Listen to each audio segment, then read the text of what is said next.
지난달 11일 새벽 한 여성이 살던 집에 30대 남성이 몰래 침입했습니다. 이 남성은 여성을 향해 흉기를 들고 위협했고 성폭행까지 저질렀습니다. 범행을 저지른 남성은 다름 아닌 윗집에 살던 이웃이었는데요. 여성은 우여곡절 끝에 탈출했고 남성은 현장 인근에서 체포됐습니다. 그리고 이번 사건으로 남성의 충격적인 범죄 전력도 드러났습니다. 이 남성, 과거에 대체 무슨 짓을 저질렀던 걸까요? 자, 가족 여러분, 이번 사건 좀 주목 좀 해주십시오. 정말 제가 말미에 말씀을 드리겠습니다만, 진짜 이거 진짜 뜯어 고쳐. 자, 일단 이 기자, 사건 내용 좀 소개를 해주시죠. 네, 충북 청주시의 한 빌라에서 지난달 11일 새벽 2시에 있었던 일입니다. 이 빌라에 살던 한 30대 남성이 일단 주인 집에 들어갑니다. 여기에서 마스터키를 몰래 훔쳤고요. 이 마스터키를 이용해서 아랫집 문을 열고 들어갔습니다. 이 아랫집에는 여성이 살고 있었고 가지고 온 흉기로 여성을 위협하고 성폭행을 저질렀습니다. 그 이웃입니다, 이웃. 예? 소장님. 네. 이거 뭐 그러면 일면식도 없는 사이였나요? 뭐 어떻습니까? 네, 이 사람을 오가다가 이제 뭐 계단이나 엘리베이터에서 이제 올라가는 것만 봤다고 해요. 그러니까 전혀 뭐 서로 인사를 한 적은 없고 모르는 사이라고 하는데 어느 날 새벽에 그냥 문 열고 들어온 겁니다. 문 열고 들어와서 성폭행을 했으니 이 여성의 충격이 어떻게 말로 표현이 되겠나 싶습니다. 근데 이 여성 그 와중에도 정신을 차리고 이 남성으로부터 흉기를 빼앗았어요. 그리고 잠옷 차림으로 현장을 벗어나서 뛰어가서 편의점에 가서 막 정신을 차리면서 도와달라고 하면서 막 울음이 터졌고 그러면서 이제 112에 신고를 하게 됩니다. 자, 신고를 받고 경찰이 현장에 출동했는데 이 체포되는 과정에서 이자가 보인 태도가 정말 가관이었어요. 자, 이 기자, 영상이 준비돼 있죠? 네, 그 체포되는 모습이 인근 CCTV에 고스란히 다 찍혀 있습니다. 당시 영상 보면서 좀 설명을 드리겠습니다. 남성이 빌라 앞에 서서요, 누군가한테 전화를 겁니다. 계속 통화를 이어가다가 전화를 끊고 계단에 털썩 저렇게 주저앉는 모습입니다. 그리고 담배를 꺼내 물었습니다. 10분 가까이 줄담배를 쭉 피웠고요. 그러다가 저 멀리서부터 경찰이 보이기 시작합니다. 경찰 본 남성은 담배를 집어던지고 벌떡 일어나서 휴대전화는 주머니에 넣고 마치 수갑 채우라는 듯이 두 팔을 저렇게 내밀고 경찰에게로 다가가는 모습입니다. 팀장님, 저런 자식을 가만둬야 됩니까? 예? 아니, 완전 야, 여기 수갑 채워. 약간 이런 느낌이잖아요, 지금. 그렇습니다. 왜냐하면 사실은 경찰관이 피해자를 체포할 때에 세 가지 경우가 있거든요. 경찰 보고 도주하는 사람이 있고 숨거나 아니면 격렬히 저항하는 사람이 있는데 실제적으로 체념하게 되면은 채우라고 내오는 사람이 있어요. 저 피해자 같은 경우는 사실상은 그 발찌를 차고 있지 않습니까? 그러니까 도주해야 추적되기 때문에 체념을 하고 포기하고 채우라고 했던 것 같아요. 자, 이자의 과거 범죄 전력을 보시면 왜 저렇게 태연자약했는지 납득이 되실 겁니다. 체크포인트 짚어보죠. 그렇다니까요. 예, 박 변호사님. 자, 이 사람의 이제 범죄가 상당히 많았습니다. 5명에 대해서 지금 성범죄를 일으켰고요. 10년간 복역을 해가지고 이제 출소를 했던 상황이고 또 문제는 전자발찌, 위치 추적 장치를 부착한 상황이었기 때문에 이제 사실 문제가 됐습니다. 이제 우리가 좀 봐야 될 게 윗집에 살던 사람이거든요.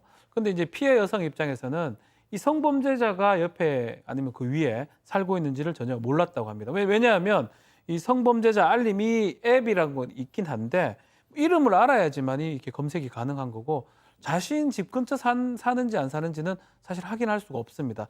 다만 예외적으로 미성년자 아동이 있다면 그런 게 알림이 가긴 갑니다. 근데 이 여성 같은 경우는 뭐 그런 상황이 아니기 때문에 알림이 오지 않았고 결국은 남성의 성범죄 전력이라든지 전자발찌 착용이라든지 이런 사실을 전혀 모르고 이웃에 그런 사람이 있는지 전혀 몰랐던 겁니다. 그렇습니다. 지금 딱 그 얘기를 제가 하고 싶었던 거예요. 성범죄자 알림이 사이트. 혹시 들어가 보신 적 있으세요? 예? 저는 무슨 취재하려고 한번 찾아본 적은 있는데 이름을 알고 있었으니까 그게 검색이 됐습니다. 예? 자, 우리나라 성범죄자 관리 실태가 얼마나 엉망진창인지 딱 이 사건이 극명하게 보여주고 있는 거예요. 예? 자, 검색을 하지 않아도 이런 놈이 나와가지고 지금 내 윗집에 사는구나라는 걸 알게 해주는 게 이게 진짜 제대로 된 행정 서비스 아닙니까? 예? 자, 미국 어떻게 합니까? 경찰서장이 자기 SNS에 이런 놈이 어디로 오늘 교도소에서 나와서 이사 갑니다. 자기 SNS에 올려요. 예? 그리고 성범죄자가 어디 산다고 지역 신문에 주소가 나와서 광고가 나갑니다. 예? 아니, 미국은 뭐 인권이란 걸 몰라서 그렇게 하겠습니까? 예? 아니, 팀장님. 진짜 좀 이제는 좀 나나 내 가족부터가 일단 살고 봐야 될 거 아니에요. 저도 이제 그 양형커의 말에 동의를 하는데 실제적으로 미성년자가 있는 가족 같은 경우에는 이 알림이 센터보다도 앱보다도 통보가 옵니다. 사실은 사진까지 찍어서 통보가 오는데 그 여성 같은 게 혼자 살 때 미성년자가 아니고 하면은 연락을 안 해주거든요. 근데 이 센터에 들어가기도 뭐하고 그래서 문제는 이겁니다. 왜냐하면 출소자도 인권이 있다. 요것 때문에 실제적으로는 그 미성년자 없는 가구한테는 통보를 안 하기 때문에 알 수가 없는 것이죠. 그러니까 지금 말씀하신 대로 그런 부분을 좀 보완해야 되는데 아직까지는 인권 차원에서 보완하기가 힘들 것 같은 거죠. 자, 박 변호사님. 예. 진짜 저는 그 사람들도 인권이. 자, 만약에 이자가 저자의 그 주소지가 노출이 돼가지고 저 동네 사람들이 경계를 하고 또 그랬다면 저자는 저렇게 하고 싶어도 못했을 겁니다. 자, 그렇다면 결과적으로 저자한테도 이득이에요. 그렇죠. 범죄라는 거는 뭐 어떤 본인의 어떤 내적인 것도 있지만 환경적인 부분도 상당히 크거든요. 내가 범죄를 저질렀을 때 어떤 행동을 했을 때 바로 검거가 되거나 포착이 된다고 했을 때 하지 않습니다. 지금 저 모습도 우리가 봐야 될 게 도망갈 수 없다는 걸 알기 때문에 저렇게 순수히 체포에 응했던 겁니다. 그 환경적인 측면이 매우 중요하기 때문에 좀 그런 것들이 입법으로 보완이 좀 필요한데 또 눈여겨봐야 될 게 6번째 지금 성범죄를 저질렀는데 전자발찌를 차고 있었는데 전자발찌 뭡니까?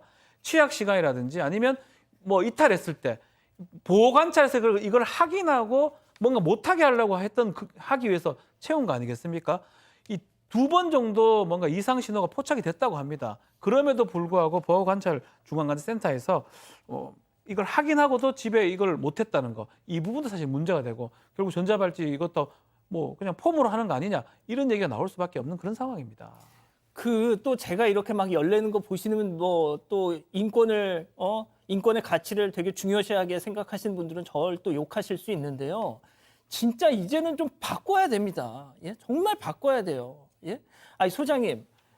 진짜 딸 무서워서 저 키울 수 지금 이 피해자만 봐도 이분이 무슨 잘못이 있어요? 만약에 이런 자식이 위에 산다는 걸 알았으면 여기 이사를 가셨겠냐고요.